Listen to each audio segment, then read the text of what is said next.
look into it with our legislative team as well, and with CIOGC's group that we're working on the bill reviews and everything with. So that's just kind of like a brief overview of where I am, a few projects, and then kind of the importance of Muslim Action Day and being involved. And since this is the first political 101 training, I'm very interested in knowing what information you would like to receive in the next one, what's important to you, any questions or anything. So, anyone, okay. I'm a guest and I appreciate being here and I appreciate you coming. I want to clarify, Susie Dassey is the representative in this particular area. Paul Freilich is just south of us. Matt Murphy is the senator in this area. Susie Dassey lost her primary, so there are 2 people running in the next election. So she will be around till next November or so. And that's all I had to say, was that I wanted you to know that Paul Freilich is a part of the community south. Right, but he's also very, okay, I'm sorry, I didn't realize who he was from here, but Representative Freilich is very, has been very dedicated to the Muslim community. Yes.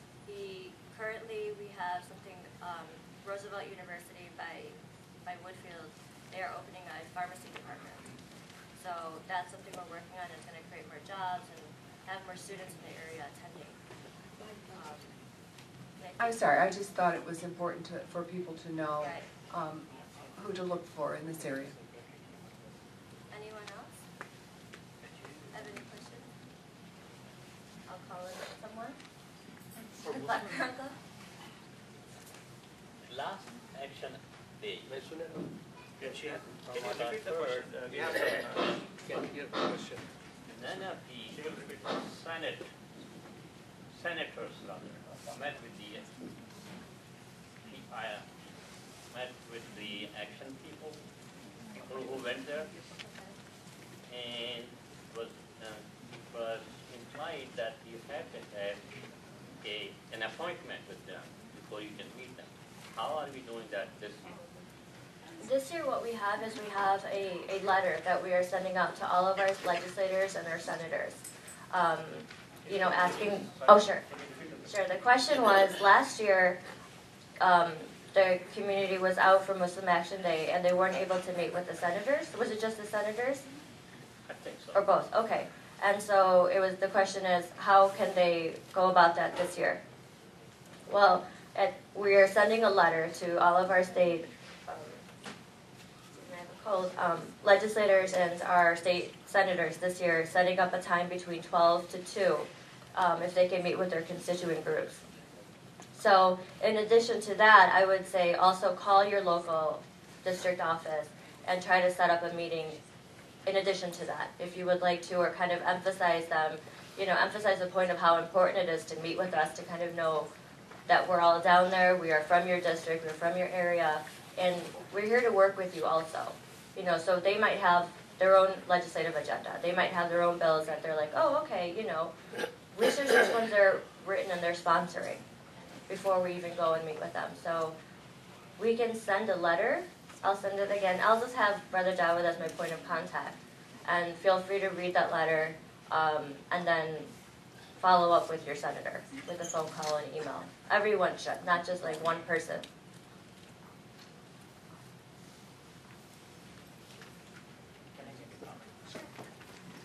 I think this question of time, a lot of people raise this question.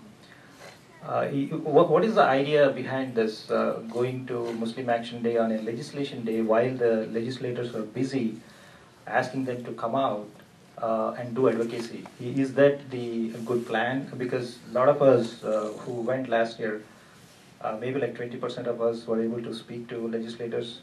So can you just comment on that? The important part is that's usually when our legislators are all together down in Springfield. So you're either, you know, that's when bills are moving through the House. We'll have the opportunity to sit through some of the hearings that we have for the bills if you feel you want to be a witness for some of them. It's just, I know it doesn't seem like an opportune time, but that's just kind of how we do it in, I don't know, down in Springfield. It's the best time. You just kind of have to catch them either when they're running in between, go to their office or something. But we're going to try to organize it better where they actually know what time they're meeting with us, you know, specifically in their office with a few of the individuals. So. Yeah, that helps. I think that most of the people were a little bit concerned this time whether it makes sense to spend one day if we are unable to get to speak to anybody. So my comment is it possible to at least have some senators, like the breakfast meeting that we do, kind of elaborate that to the community and make some senators or some legislators available to people rather than, you know, asking them to come out. Some of them may not come out. We have to probably, that is the biggest feedback that ISN has got. Any more questions? I don't need a mic.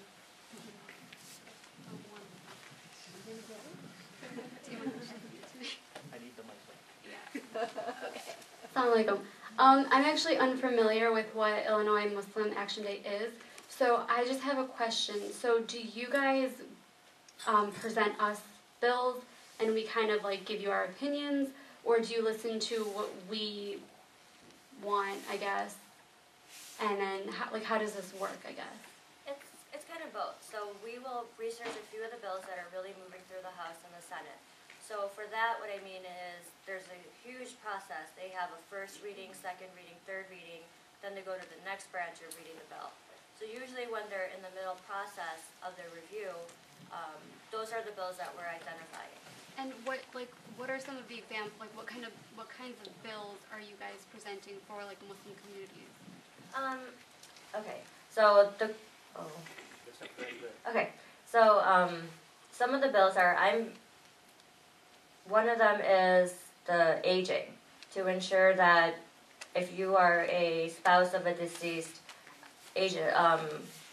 senior, that you are eligible to receive the same services that your spouse was receiving, and having just your personal income being reported for the eligibility criteria, which I think is very important because prior to this bill, the eligibility was determined on the deceased spouse. So if your husband has passed and you are just working part-time, before the eligibility to receive the pharmaceutical help or the property tax relief, they would have factored in both. So that's, I think, is a very important bill. I do have some of them here, if you give me just one moment. The question is about what we are advocating this year. Oh yeah, and what we are advocating this year. So It's out there on the